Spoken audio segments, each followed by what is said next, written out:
Hey there, I'm Jonah, one of the banking bros here at the Cash Compound. And if you're new here to this channel, you're in the right spot to learn how the financially foolish or fit crack the code to cash flow.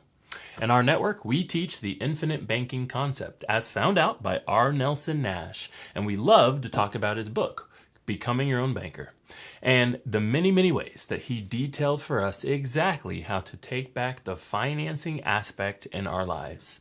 Today's video is all about the number one mistake I see most people making with their newly acquired IBC, Infinite Banking Concept policies.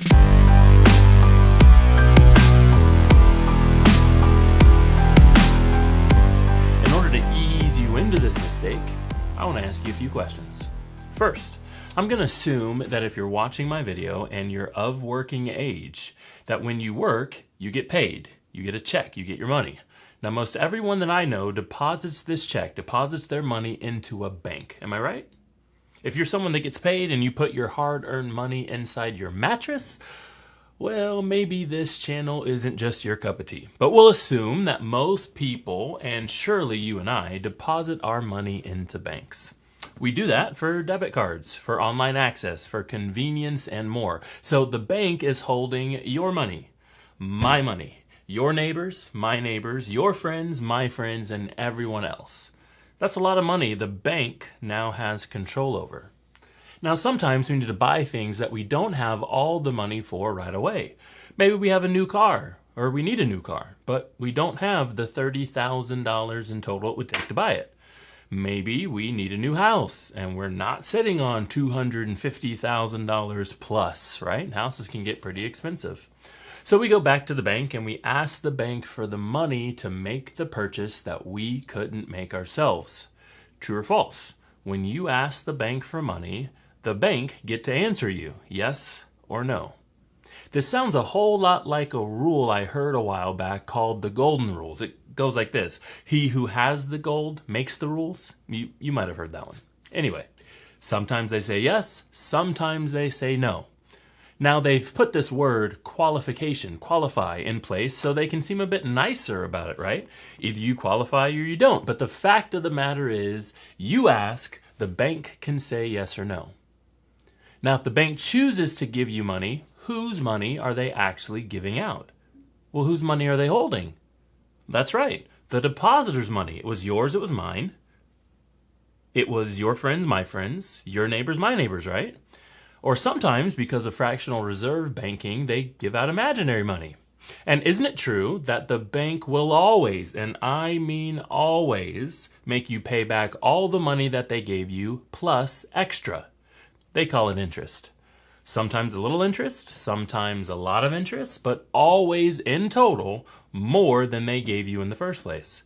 So question, if you put your money into the bank, then you go back to the bank to ask for some of your money back and some of the other folks' money or whatever money they've got so you can buy something. And just to pay the bank back all the money that you just borrowed plus extra, or they call it interest, who made all the money in this scenario with very little to no risk? Who was in control of the money? Who had all the money? Who made the rules? The bank did. Okay, you got that? Here's the number one most common mistake I see when people want to get started with infinite banking, or they already have a privatized bank and they are looking to start using it. They refuse to look at themselves as owners of a bank. That's the number one mistake. They refuse to look at themselves as owners of a bank. Here's what I mean. Imagine that you own a bank in your town, whichever one's on your local corner or downtown, the big one. Imagine you own it. So what I'm saying is you don't work there. You don't manage it. You own it. You wake up on a Monday morning and you hit the golf course or you go get a massage, right? You don't work there because you know you can go do all those things because your bank is going out there and making deals, right? And doing loans. And at the end of the month, at the end of the quarter, at the end of the year, you're getting a fat check based on how much money your bank made. Life is good. Now you, Mr. or Mrs. Bank Owner, are in need of a new car because your 2023 model car isn't going to cut it. You need the nicest, newest car, right? You get all that money from your bank proceeds. You need to go get the nicest, newest. Life is good. So here's my question. If you own the bank, would you ever, in a million years, go get money for your new car from the rival bank down the street in your town? I'll wait. No, you wouldn't. Never. It wouldn't even cross your mind. Why in the world would you use someone else's bank? Again, I'll put it in today's terms just so you understand. You own a Wells Fargo. You need a new house. You're going to Bank of America to get the money? No.